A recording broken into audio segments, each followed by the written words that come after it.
Sehr geehrte Damen und Herren, liebe Kolleginnen und Kollegen, liebe Freunde und Freundinnen, wir befinden uns hier in den ehemaligen privaten Räumen und auch Ordinationsräumen von Sigmund und Anna Freud am Geburtsort der Psychoanalyse, an dem Freud 47 Jahre lang gewirkt hat. Ich freue mich sehr, Sie anlässlich zu Freuds Geburtstag heute am 6. Mai in diesem Raum begrüßen zu dürfen. Wir, das sind Monika Pessler, die Direktorin des Sigmund Freud Museums. Mein Name ist Daniela Finzi, ich bin die wissenschaftliche Leiterin und wir haben in den letzten Monaten, Jahren sehr intensiv an unserer neuen Dauerausstellung, an der Neuaufstellung des Hauses gearbeitet. Wir sind in der finalen Phase, wir sind fast fertig.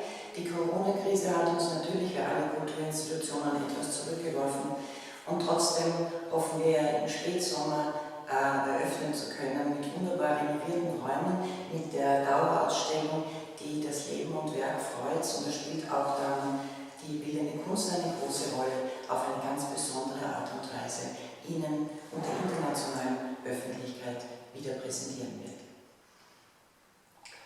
Heute allerdings sind wir da, um Sigmund Freuds Geburtstag zu feiern, den 164. Geburtstag.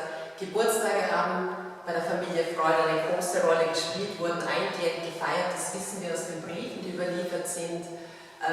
Freud selbst hat mit zunehmendem Alter, mit zunehmender Berühmtheit immer mehr Blumengröße, Früchte, Telegramme, Briefe aus aller Welt erhalten. Es wurden anscheinend Stricherlisten geführt, um sozusagen zu markieren, wie viele Gratulantinnen und Gratulanten sich bei Freud persönlich am 6. Mai gemeldet haben.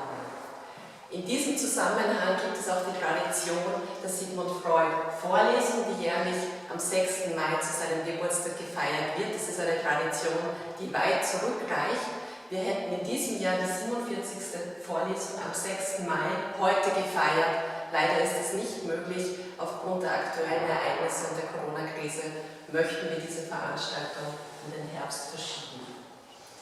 Und wir freuen uns, Sie im Herbst dann zur Freud-Verlesung und auch zur Wiedereröffnung des Museums in der Berggasse 19 wieder begrüßen zu dürfen und grüßen Sie vorab herzlich mit einem kleinen Blumen.